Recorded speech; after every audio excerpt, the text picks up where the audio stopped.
The Humane Society of the United States says swine flu viruses are on an evolutionary fast track. They say pigs are forced into tiny cages and unable to even turn around. It's so stressful on the animals that their immune systems cannot fight infection. A 2-year study by the prestigious Pew Commission on the impact of factory farms came out this time last year. It concluded that factory farms pose unacceptable risks to the environment, animal welfare, and public health. Bird flu experts say this breeding ground for disease, known as the factory farm, may provide the perfect environment for a harmless virus to mutate into a deadly virus. The recent outbreak of Pfiesteria, a microorganism 1,000 times more potent than cyanide, spawned from millions of gallons of raw hog feces and urine poured into rivers, lakes, and oceans, turning their ecosystems into unflushed toilets, is proving the most alarming. Threatening sea life and humans alike, Pfiesteria has killed over 1 billion fish, the Southeast's largest fish kill on record, and it's spreading. This water-based Pfiesteria invasion stands as one of the worst outbreaks of a virulent microorganism in U.S. history. It is a level 3 biohazard. Ebola is a 4. AIDS is a 2. And this bug mutated as a direct result of our mass consumption of animals. Grain goes in and waste comes out. This waste finds its way into our oceans and water supply systems, contaminating the animals that live in it, as well as those who eat from it. And some of the larger meat processors and grinders in this country are unconscionable and border on the criminal. The thing that's really important that Anthony said is that there's a certain kind of meat, which is produced on factory farms, that is in every single way unconscionable. It's unconscionable to feed to our children because of the health. It's unconscionable because it's the single worst thing we can do to the environment by a long shot. And it's unconscionable because of what we're doing to animals who are raised on factory farms. What Anthony didn't say, and I wish he had, is that 99%, upwards of 99%, of the animals that are raised for meat in this country come from factory farms.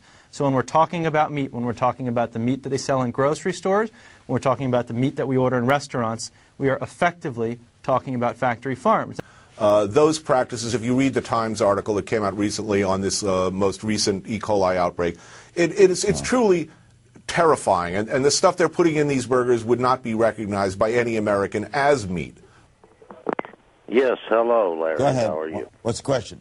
Question is, isn't the leading source of E. coli over the last 5 years been through agriculture, leafy vegetables, red peppers, and even peanut butter? Is that true, Nancy? There have been some studies that have reported outbreaks, and there have been some recalls with regards to E. coli contamination of lettuce and vegetables, and yes, even peanut butter. Well, Nancy, though, surely you know that the CDC has said all of those, the primary source was animal agriculture. It may be true that the vehicle was spinach, but if we're wondering where E. coli, and we know where E. coli comes from, right? It comes from poop.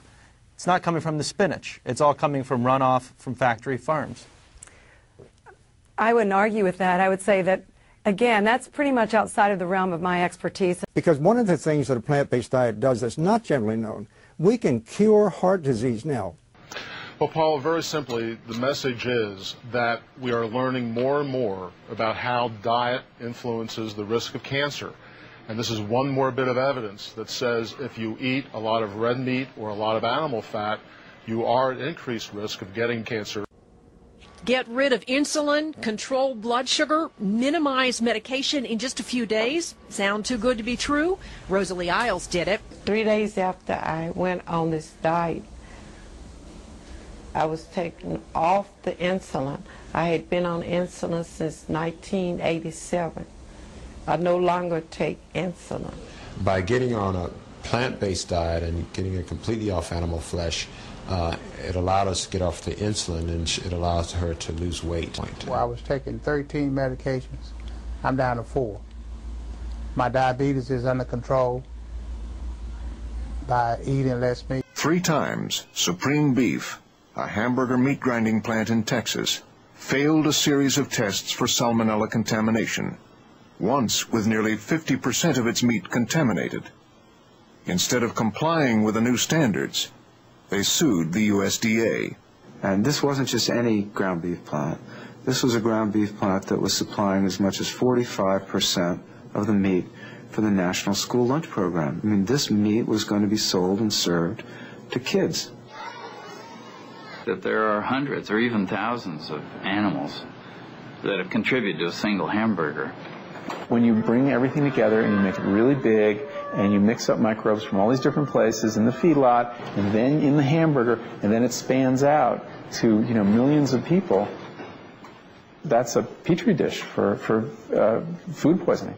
In December, the Fifth Circuit Court of Appeals ruled in favor of Supreme Beef, saying the USDA could not shut down a plant solely based on the salmonella tests. Test the meat or we won't eat. And you delay 5 days or 6 days, 30% of it's gone. The company never gets that back. Somebody ate it, and they got paid for it. Its journey begins at slaughterhouses like this one in Omaha, Nebraska.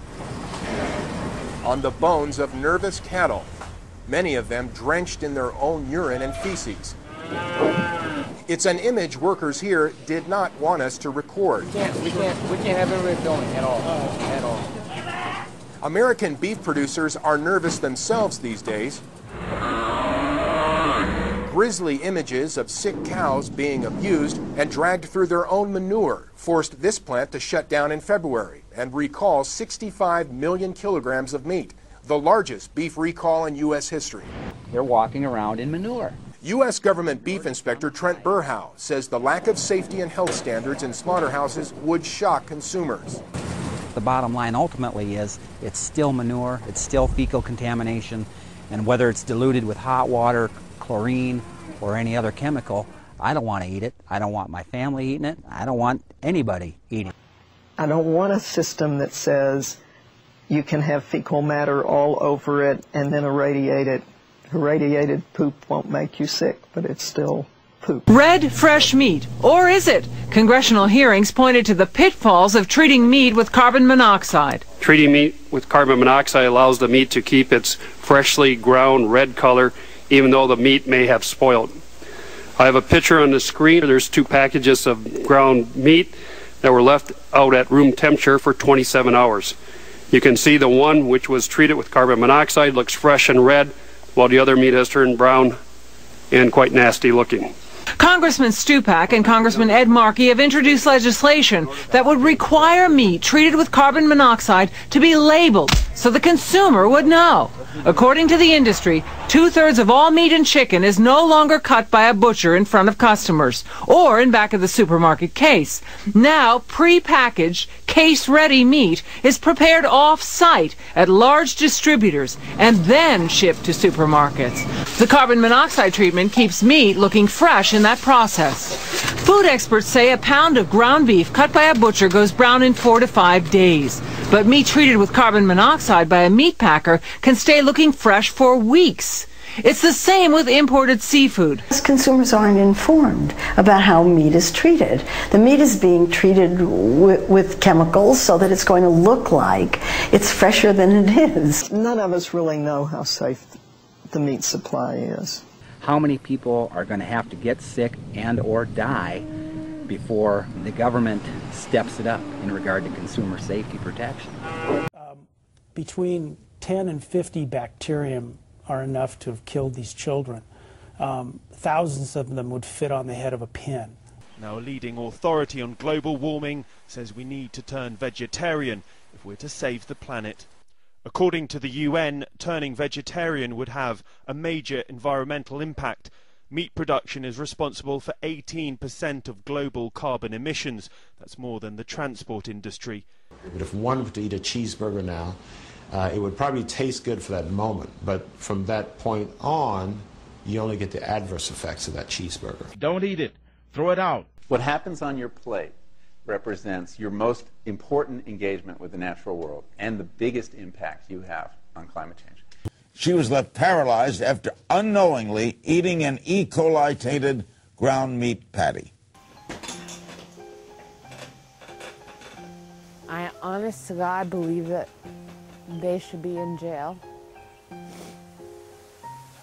So I hate them. I don't know how they can sleep at night.